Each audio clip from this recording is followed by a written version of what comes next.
الحمد لله وكفى وسلام على عباده الذين اصطفى أما بعد فأعوذ بالله من الشيطان الرجيم بسم الله الرحمن الرحيم وَلَقَدْ صَرَّفْنَا فِي هَذَا الْقُرْآنِ لِلنَّاسِ مِنْ كُلِّ مَثَلٍ وَكَانَ الْإِنسَانُ أَكْثَرَ شَيْءٍ جَدَلًا وَمَا مَنَعَ النَّاسَ أَن يُؤْمِنُوا إِذْ جَاءَهُمُ الْهُدَى وَيَسْتَغْفِرُوا رَبَّهُمْ إِلَّا أَن تَأْتِيَهُمْ سُنَّةُ الْأَوَّلِينَ أَوْ يَأْتِيَهُمُ الْعَذَابُ قُبُلًا صدق اللہ العظیم۔ اللہ پاک نے ہماری ہدایت کے لیے صراط مستقیم پر ہم لوگوں کو لانے کے لیے اور گمراہی سے ہٹا کر ہدایت پر لانے کے لیے چند مثالیں بیان کر کے اللہ پاک نے نصیحت فرمائی ہے۔ دو آدمیوں کا واقعہ سنایا گیا، انگور کے باغیچے والے کا واقعہ جو کہ کافر تھا، اور اس کا جو دوست تھا ایمان والا، اس کا واقعہ۔ دنیا کی جو بے ثباتی ہے، یعنی دنیا پائیدار اور ہمیشہ رہنے والی نہیں ہے، اس کو اللہ پاک نے مثال دے کر کے سمجھایا، نصیحت کی، جس کی تفصیل آپ نے کل پرسوں سماعت کی ہے، جس میں ہمارے لیے بڑا اچھا سبق موجود ہے۔ اب آگے 8ویں رکوع میں اللہ پاک یہ بیان فرماتا ہے کہ ہم نے انسان کی ہدایت کے لیے اسی قرآن کے اندر بہت اچھے مضامین کو اور مثالوں کو بیان کیا ہے۔ قرآن کریم میں 1000 اوامر ہیں، آرڈرز، ڈوز، اور 1000 نواہی ہیں کہ اس کو نہیں کرنا ہے، اور 1000 نصیحتیں ہیں، مثالیں ہیں، اور 1000 واقعات ہیں، قصے ہیں قرآن کریم کے اندر، اور جنت کے بارے میں، جہنم کے بارے میں تذکرے، اور کچھ تجربے کی کام آنے والی باتیں، اور گزشتہ پیغمبروں کے واقعات، یہ سب قرآن کریم کے اندر اللہ پاک نے یوں ہی بیان نہیں کیا ہے۔ قرآن کریم میں اللہ تعالیٰ نے ان تمام چیزوں کو اس لیے بیان کیا تاکہ ہم لوگ ہدایت یافتہ بن جائیں، تاکہ ہم لوگ سیدھے راستے پر آ جائیں، گمراہی پر نہ پڑیں، غلط راستوں میں نہ پڑیں۔ لیکن انسان کی فطرت کیا ہے؟ وَكَانَ الْإِنسَانُ أَكْثَرَ شَيْءٍ جَدَلًا، انسان بہت سی چیزوں میں جھگڑالو ہے، بحث و مباحثہ کرتا ہے، ڈیبیٹ کرتا ہے، سامنے والے کی بات ماننے کے لیے بالکل بھی تیار نہیں. میں جو بول رہا ہوں وہی صحیح ہے. میری مرغی کی ٹانگ بس ایک ہی ہے، چاہے چاند نیچے آ جائے، زمین اوپر چلا جائے، کچھ بھی ہو جائے. انسان کی فطرت یہ ہے کہ وہ اکثر چیزوں میں جھگڑا کرتا ہے، بحث کرتا ہے.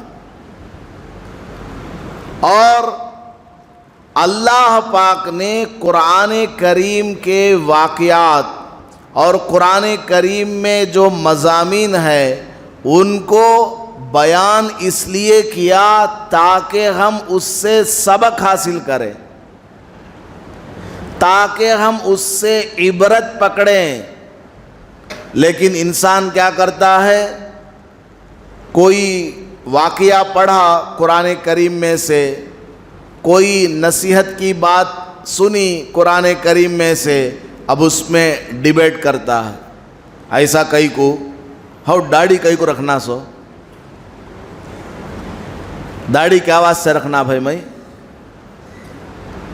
ہو 3 طلاق کیا واسطے ہے؟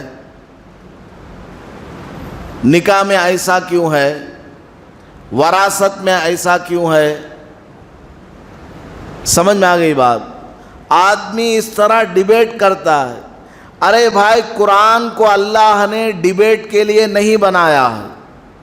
قرآن کریم کو تو اللہ پاک نے ہدایت کے لیے بھیجا ہے. اس کو پڑھو، سنو، سمجھو، عمل کرو. قرآن کو اللہ پاک نے عمل کرنے کے لیے بھیجا ہے، لیکن انسان ایسا ہے کہ وہ عمل نہیں کرتا، بحث زیادہ کرتا ہے، بکتا زیادہ ہے، بولتا زیادہ ہے، عمل کچھ نہیں کرتا. حتیٰ کہ انسان اپنے کسی معاملے کے سلسلے میں بحث کرتے کرتے بعض دفعہ اس کا میٹر بھی نہیں ہوتا، کسی دوسرے کا میٹر ہوتا ہے، اس کو لے کر تیسرے لوگ بحث کرنے لگتے ہیں. میٹر کسی اور کا ہے، لیکن آدمی کیا کرتا ہے؟ دوستوں کے ساتھ بیٹھ کر کسی اور کا میٹر چھیڑ کر کے بحث کرنے لگتا ہے. انہیں ایسا، انہیں ایسا. سامنے والا جواب دیتا، نہیں با انہیں ویسا نہیں، تو ایسا.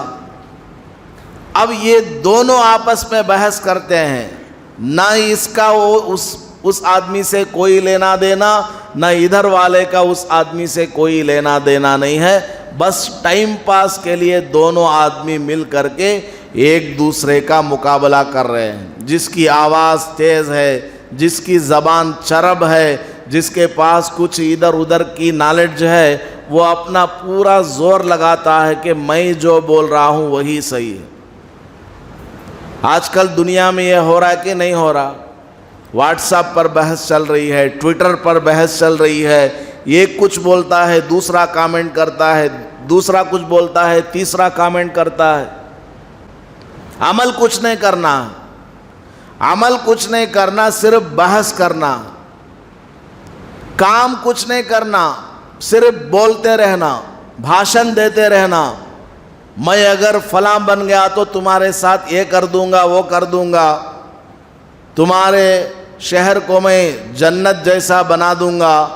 پتہ نہیں کیا کیا لوگ بولتے ہیں. سمجھ رہے نا آپ لوگ؟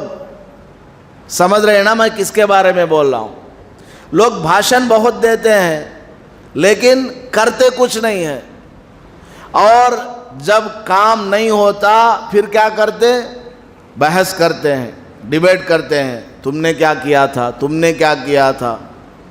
اور آج کل جو نیوز چینلز ہیں اس میں یہ بہت زیادہ چل پڑا ہے. 10-15 آدمیوں کو لا کر کے بٹھا دیا جاتا ہے اور جان بوجھ کر چن چن کر لایا جاتا ہے. کون کس قدر چرب زبان استعمال کرنے والا ہے، کون زیادہ بھڑکاؤ بھاشن دینے والا ہے. ایسے لوگوں کو لا کر کے بٹھایا جاتا ہے اور کسی ایک ٹاپک پر کھیل تماشا مچایا جاتا ہے. اور دنیا والے سب اس کو مزے سے صوفے پر بیٹھ کر کرسی پر بیٹھ کر کے دیکھتے ہیں اور آپس میں پیار و محبت تھی، اس طرح کے ڈیبیٹ وغیرہ دیکھ کر وہ پیار و محبت سب ختم ہو گئی. جھگڑے ہی جھگڑے ہر جگہ، ہر محلے میں جھگڑے، حتیٰ کہ گھر میں بھی جھگڑے، گھر میں بھی دو پارٹیاں بن جاتی ہیں.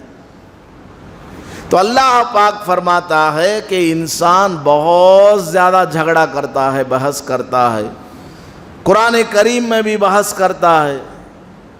اور خاص کر کے یہ جتنے اسلام سے دشمنی رکھنے والے لوگ ہیں، یہ قرآن کریم کی باتوں کو لے کر کے بحث کرتے ہیں. کبھی طلاق کا معاملہ لے لیا، بحث چل رہی ہے، کبھی مسجد کا معاملہ لے لیا، اذان کا معاملہ لے لیا، برقعے کا معاملہ لے لیا، قربانی کا معاملہ لے لیا، وراثت کا معاملہ لے لیا، نکاح کا معاملہ لے لیا. کچھ نہ کچھ میٹر لے کر کے اچھالتے ہیں اور خوب بحث کرتے ہیں. اللہ پاک نے قرآن کریم کو بحث کرنے کے لیے نہیں نازل کیا، وہ تو ہماری ہدایت کے لیے بھیجا ہے. صرف میری اور آپ کی ہدایت کے لیے نہیں، ساری دنیا میں جتنے انسان بستے ہیں، چاہے وہ کسی بھی علاقے کا رہنے والا ہو، کالا ہو، گورا ہو، کوئی بھی ہو، سب کے لیے اسی قرآن کریم میں ہدایت موجود ہے. غیروں کو بھی اسی قرآن کو فالو کرنا ہے، کیونکہ خدا بس ایک ہی ہے، اللہ کی ذات. باقی سب باطل ہے، مخلوق ہے، انسان کا اپنے ہاتھ سے بنایا ہوا ہے. تو بہرحال اللہ پاک فرماتا ہے کہ یہ لوگ، کہ یہ انسان بہت زیادہ بحث کرنے والا ہے، بہت زیادہ جھگڑالو ہے، عمل کچھ نہیں کرتا.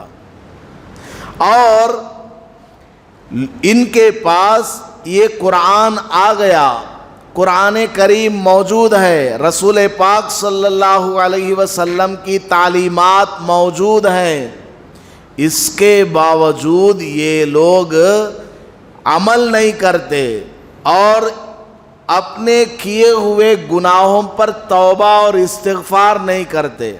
یہ انتظار کر رہے ہیں ان تأتیہم سنت الاولین، کہ پچھلے لوگوں پر جیسا عذاب آیا تھا ویسا عذاب ان کے اوپر آ جائے. قوم لوط کے اوپر عذاب آیا، جس علاقے میں وہ رہتے تھے اس زمین ہی کو اللہ نے آسمان تک اوپر اٹھایا اور اوندھا کر کے زمین پر پٹخ دیا. وَجَعَلْنَا عَالِيَهَا سَافِلَهَا، عَالِيَهَا اوپر کا حصہ، سَافِلَهَا نیچے کر دیا، الٹ دیا. سائنسدان زمین میں کھود رہے، زمین کے اندر مکانات نکل کر کے آ رہے ہیں اور وہ سب الٹے ہیں. یہ سب کیا؟ اللہ کا عذاب. ڈیڈ سی، اللہ کا عذاب. سمندر کے اندر بحر کلزم میں جو راستہ بن گیا، فرعون غرق ہوا اور فرعون کی لاش مصر کے میوزیم میں رکھی ہوئی ہے، وہ اللہ کا عذاب. یہ دنیا میں جتنے بندر نظر آ رہے ہیں نا، یہ اللہ کا عذاب ہے. اللہ تعالیٰ نے ایک قوم کو بات نہ ماننے کی وجہ سے بندر بنا دیا تھا، اور دنیا یہ کہتی ہے کہ انسان بندر سے نکل کر کے آیا ہے. پہلے ایسا تھا، پھر ایسا، پھر ایسا، پھر ایسا، پھر ایسا، پھر ایسا ہوا. سب بیکار کی باتیں ہیں. تو بہرحال دنیا میں بہت ساری قوموں کے اوپر اللہ کا عذاب آیا ہے. اللہ تعالیٰ فرماتا ہے کیا یہ لوگ بھی عذاب کے منتظر ہیں، یا یہ کہ عذاب آ کر ان کے سامنے نظر آ جائے تب یہ لوگ بات مانیں گے؟ تب تک بات نہیں مانیں گے کیا؟ یہ بحث کرتے رہیں گے قرآن میں، برقعے کے اوپر بحث کرتے رہیں گے، اذان کے اوپر ڈیبیٹ چلاتے رہیں گے. یہ سب قرآن کریم کے اشارے ہیں ہر زمانے کے اعتبار سے. حضور پاک صلی اللہ علیہ وسلم کے زمانے سے لے کر آج تک اور قیامت تک کے لیے قرآن کریم کے اندر رہبری ہے۔ سمجھ سکتے ہیں ہم قرآن کے ذریعے دنیا کو اور دنیا کی حالت کو۔ اللہ تعالیٰ فرماتا ہے یہ لوگ ماننے والے نہیں ہیں، یہ لوگ ماننے والے نہیں ہیں جب تک کہ ان کے اوپر کوئی عذاب نہ آ جائے۔ وَمَا نُرْسِلُ الْمُرْسَلِينَ إِلَّا مُبَشِّرِينَ وَمُنذِرِينَ، ہم نے دنیا میں پیغمبروں کو جو بھیجا ہے اس لیے بھیجا ہے کہ وہ اچھے کام کرنے والوں کو خوشخبریاں سنائے۔ دنیا میں جتنے پیغمبر آئے ان کا کام کیا تھا؟ نیک کام کرنے والوں کو خوشخبری سنانا کہ تم کو اچھا بدلہ ملے گا دنیا میں بھی اور آخرت میں بھی، اور برے کام کرنے والوں کو، ظلم و ستم ڈھانے والوں کو ڈرانے کے لیے یہ پیغمبر دنیا میں آتے ہیں۔ لیکن یہ کافر لوگ کیا کرتے ہیں؟ یہ کافر لوگ حق بات کو ناحق طریقے سے اس کو ہٹانے کی کوشش کرتے ہیں۔ یہ آپس میں بحث و مباحثہ کر کے، جھگڑے کر کے حق بات کو چھپا دیتے ہیں۔ اصل میٹر کیا اس کو پردے میں ڈال دیتے ہیں۔ انٹراگیٹو کوشچنز، irrelevant میٹرز میں چلے جاتے ہیں۔ جو واقعہ پیش آیا، جو جھگڑا پیش آیا، جو چیز ہوئی ہے اس پر بات کریں گے تو ٹک نہیں پائیں گے، اس لیے کیا کرتے ہیں؟ وہ فلیش بیک میں چلے جاتے ہیں، کبھی فیوچر میں چلے جاتے ہیں، کبھی ذاتیات پر اتر کر کے آتے ہیں، پرسنل میٹرز پر پھر بات چیت کرنے لگتے ہیں۔ یعنی ادھر ادھر کی گفتگو میں چلے جا کر کے اصل جو حقیقت ہے اس پر پردہ ڈالنے کی کوشش کرتے ہیں۔ اصل جو حقیقت ہے اس کو چھپا کر کے اپنا دل خوش کرنے کے لیے ادھر ادھر کی باتوں میں لوگوں کو لگا دیتے ہیں، گمراہ کر دیتے ہیں۔ تو ہمیں کیا کرنا چاہیے؟ قرآن کو پڑھنا چاہیے۔ ہمیں ادھر ادھر کی باتوں کو سننا نہیں ہے۔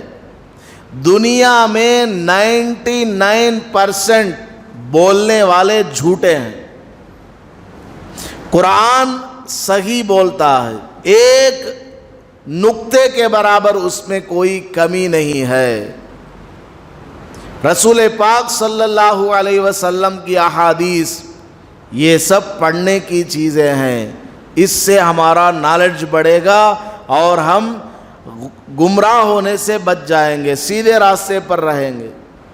اور اس طرح کے لوگوں کے پیچھے پڑیں گے تو حقیقت کو چھپا کر کے اوپر سے ادھر ادھر کا لیپ لگا کر کے، پینٹ کر کے وہ لوگوں کو دھوکہ دینے میں لگے رہتے ہیں۔ آگے اللہ پاک فرماتا ہے کہ ان لوگوں نے قرآن کریم کو مذاق بنا لیا ہے، اور جو عذاب، جس عذاب کے بارے میں ان کو ڈرایا جاتا ہے اس کو بھی سمجھتے ہیں کہ عذاب آنے والا نہیں ہے۔ حقیقت یہ ہے کہ عذاب بھی وقت پر آنے والا ہے، سزا بھی وقت پر ملنے والی ہے، لیکن ان کو بات سمجھ میں اس لیے نہیں آتی ہے۔ اِنَّا جَعَلْنَا عَلَىٰ قُلُوبِهِمْ أَكِنَّةً، کہ ہم نے ان کے دلوں کے اوپر پردہ ڈال دیا ہے۔ وَفِي آذَانِهِمْ وَقْرًا، اور ہم نے ان کے کان میں کچھ بوجھ ڈال دیا ہے، کوئی وزندار چیز ہم نے رکھ دی ہے تاکہ یہ لوگ کچھ سن نہ سکے۔ آپ 1 گھنٹہ بیٹھ کر کے اس ظالم کو سمجھائیں، نصیحت کریں، وہ پورا سنے گا، آخر میں کہے گا میری مرغی کی ٹانگ ایک ہی ہے۔ وجہ یہ ہے کہ اس نے اس قدر ظلم کیا ہوا ہے، اس قدر فتنہ اور فساد مچایا ہوا ہے، اس قدر وہ پاپی ہے کہ اب اس کو ہدایت کے وہ بالکل لائق ہے ہی نہیں، اب کوئی چانس نہیں رہا اس کے بچنے کے لیے۔ اس لیے اس کے دل کے اوپر اللہ نے پردہ ڈال دیا، مہر لگا دیا، کانوں پر بھی اللہ نے پردہ ڈال دیا ہے، کچھ بھی بات کرو وہ سنتا نہیں۔ آپ اس کو بلاؤ، ہدایت کی طرف بلاؤ، اچھے کام کرنے کے لیے کہو، وہ ماننے کے لیے تیار نہیں ہوتا۔ جب ایسی بات ہے کہ وہ اس قدر بیکار ہو گیا ہے، اس قدر وہ نالائق ہو گیا ہے کہ اب اس کو ہدایت نہیں ملے گی، ہدایت نہیں ملنی چاہیے، اب ہمیشہ کے لیے وہ ایسے ہی رہے گا، تو پھر اے اللہ عذاب کیوں نہیں نازل کرتا؟ اللہ پاک فرماتا ہے وَرَبُّكَ الْغَفُورُ ذُو الرَّحْمَةِ، تمہارا رب تو بہت زیادہ بخشنے والا ہے، رحم کرنے والا ہے۔ کافر کے اوپر بھی اللہ تعالیٰ رحم کرتا ہے، ظالم کے اوپر بھی اللہ تعالیٰ رحم کرتا ہے، یعنی چانس دیتا ہے، موقع دیتا ہے، اب سدھر جا، اب تو کم از کم سدھر جا، اب صحیح ہو جا، اب تو اپنی حکومت کو صحیح چلا، اپنا نظام صحیح چلا۔ اللہ تعالیٰ مہلت دیتا ہے، ہر انسان کو بھی مہلت ملتی ہے۔ جوان ہوا ہے، کچھ گناہ کر لیا، چلو کوئی بات نہیں، اب تو 40 سال کے ہو گئے ہو، اب تو سدھر جاؤ، اب بھی کر رہا ہے، اور بڑی عمر ہو گئی، بال سفید ہو گئے، اب بھی گناہ کرتے ہوئے جا رہا ہے۔ ایک وقت ایسا آئے گا اللہ تعالیٰ اس آدمی کو بھی پکڑ لے گا، اس کی کمائی میں کچھ نہ کچھ ہو جائے گا، گھر میں کچھ نہ کچھ ہو جائے گا، بیماری آ جائے گی، زندگی بے برکتی والی بن جائے گی، کچھ نہ کچھ ہو کر کے رہے گا۔ وَمَنْ أَعْرَضَ عَنْ ذِكْرِي فَإِنَّ لَهُ مَعِيشَةً ضَنْكَ، جو آدمی میری بات سننے سے، میری عبادت سے اعراض کرتا ہے، بھاگتا ہے، عبادت نہیں کرتا، مجھ سے دور رہتا ہے، میں اس کی روزی کو تنگ کر دوں گا۔ دیکھنے کے اعتبار سے بہت پیسہ ہے لیکن وقت پر کھا نہیں سکتا، اس قدر بزی کر دیا اس کو اللہ نے۔ دیکھنے کے اعتبار سے بڑی بڑی بلڈنگ ہے، اے سی لگی ہوئی ہے اور حسین بیوی ہے، پنکھا بھی ہے، نرم بستر ہے، پن ڈراپ سائلنٹ وہ کمرہ ہے، کوئی ڈسٹربنس نہیں، لیکن سوتا ہے تو رات میں 2 بجے تک بھی نیند نہیں آتی، اور پلیٹ فارم پر غریب بیچارہ 8 بجے ہی سو جاتا ہے سکون کے ساتھ، حالانکہ اس کے برابر سے ٹرک بھی جا رہا ہے، بسیں بھی چل رہی ہے۔ تو بہرحال اللہ تعالیٰ مہلت دے رہا ہے، ایک ایک آدمی کو بھی مہلت دی جا رہی ہے، اور پوری جماعت کو بھی مہلت دی جا رہی ہے، چھوٹوں کو بھی مہلت دی جا رہی ہے اور بڑوں کو بھی مہلت دی جا رہی ہے، شاید اب سدھر جائے، اب سدھر جائے، اب یہ اچھے کام کرے۔ لو یؤاخذہم اللہ بما کسبوا لعجل لہم العذاب، اگر اللہ تعالیٰ ان ظالموں کو پکڑنے پر آ جاتا تو ان کے پہلے ہی گناہ ایسے تھے کہ پکڑ لیتا، دنیا میں کوئی ظالم ہی نہ ٹکتا۔ اگر اللہ تعالیٰ ظلم کرنے والوں کا ہاتھ پکڑ لیتا، گردن پکڑ لیتا، عذاب ان پر نازل کرتا تو سٹارٹنگ میں ہی کر دینا چاہیے تھا، اور پھر دنیا میں کوئی ظالم ہی باقی نہیں رہے گا۔ اس قدر ان کے گناہ ہیں کہ فوراً عذاب آ جاتا، لیکن اللہ تعالیٰ نے کیا کیا ہے؟ ہر ایک کے لیے وقت متعین کیا ہوا ہے۔ بل لہم موعد لن یجدوا من دونہ موئلا، اللہ پاک فرماتا ہے ہر ایک کے لیے ہم نے ٹائم فکس کیا ہے، کون سے ملک کے اوپر کب وبال آنا ہے، کون سی حکومت کب گر جائے گی، کون سے آدمی کے اوپر کب کوئی عذاب آئے گا، سب کا اللہ تعالیٰ نے فکس کیا ہوا ہے۔ وہ وقت آئے گا تب جا کر کے اس کو پتہ چلے گا کہ ہائے میں نے جو کچھ کیا ہے دنیا میں اسی کی یہ سزا ہے۔ اب اس وقت میں وہ افسوس کرے گا تو کوئی فائدہ نہیں ہے۔ اگر بالفرض اس دنیا میں اللہ نے کسی کو نہیں پکڑا، آخرت میں تو ہے ہی، بہت دردناک سزا وہاں پر ملنے والی ہے، بہت دردناک عذاب آخرت میں ہونے والا ہے۔ وَتِلْكَ الْقُرَىٰ أَهْلَكْنَاهُمْ لَمَّا ظَلَمُوا، دیکھو پوری دنیا کے اندر جہاں جہاں اللہ کا عذاب نازل ہوا، جن جن علاقوں میں اللہ کا عذاب نازل ہوا، ان سب کو ایک بار دیکھو، پھرو، گھومو پھرو، کیوں عذاب ہوا؟ انہوں نے ظلم کیا تھا دنیا میں، اپنی طاقت اور اپنی حکومت کے بلبوتے پر انہوں نے کیا کیا تھا؟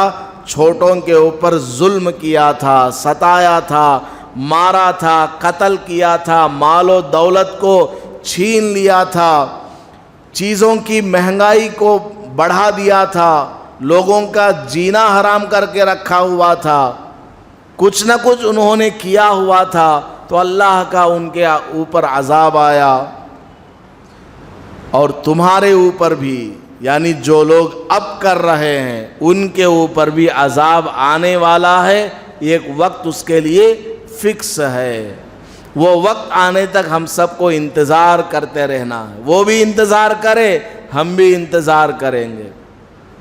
انتظار کرنے کا مطلب یہ نہیں کہ بس ہاتھ باندھ کر کے بیٹھ جاؤ، نہیں، اپنا حق وصول کرنے کے لیے جو ضابطہ ہے، جو پروسیجر ہے قانونی اعتبار سے، اس اعتبار سے اپنا حق وصول کرنے کے لیے مطالبہ کرنا، آگے بڑھنا، اور ساتھ میں اللہ سے دعائیں مانگنا، اللہ سے حالات درست ہونے کے لیے دعا مانگنا، توبہ اور استغفار کرنا، اور اپنے اعمال کو سدھارنا۔ مسلمان تو مسلمان، غیر مسلم کے ساتھ بھی ہم اچھا معاملہ کریں، خندہ پیشانی کے ساتھ بات کریں، سچ بولیں، جھوٹ نہ بولیں، غیر مسلم کو بھی دھوکہ نہ دیں، اس کا مال بھی ناجائز طریقے پر نہ چھینیں۔ ہمیں اپنے اعتبار سے اچھے کام کرتے ہوئے اللہ سے دعائیں مانگنا ہے، وقت آتا جائے گا، آتا جائے گا، سب صاف ہو جائے گا، سارے ظالموں کو اللہ تعالیٰ سبق سکھائے گا۔ تو خیر، خلاصہ کلام اس رکوع کا یہی ہے کہ دنیا میں یہ جو بڑے بڑے ظالم ہیں، ظلم کر رہے ہیں، ان کے اوپر عذاب نہیں آ رہا ہے، اس وجہ سے یہ لوگ اور زیادہ ظلم میں آگے بڑھتے ہوئے چلے جا رہے ہیں، سیدھے راستے پر یہ نہیں آتے، عقل سلیم کو استعمال نہیں کرتے ہیں، کامن سینس بھی ان کے اندر نہیں رہا، بس وہ اپنی حکومت کے نشے میں پڑے ہوئے ہیں۔ وقت آئے گا، وقت آئے گا، اللہ تعالیٰ کی پکڑ ضرور آئے گی، اور ہمیں بھی ہر آدمی کو سدھر جانا ہے کہ میں اگر غلط کام کرتا جاؤں گا، میرے لیے بھی وقت آنے والا ہے، مجھے بھی اللہ تعالیٰ ایک دن پکڑنے والا ہے۔ اللہ پاک ہم سب کو سمجھنے کی توفیق عطا فرمائے، آمین۔ وآخر دعوانا ان الحمدللہ رب العالمین۔ ویڈیو کے نیچے سبسکرائب کے بٹن پہ کلک کریں، بیل کے آئیکن پہ کلک کیجئے تاکہ ہر نئی ویڈیو کی نوٹیفیکیشن آپ کو مل جائے۔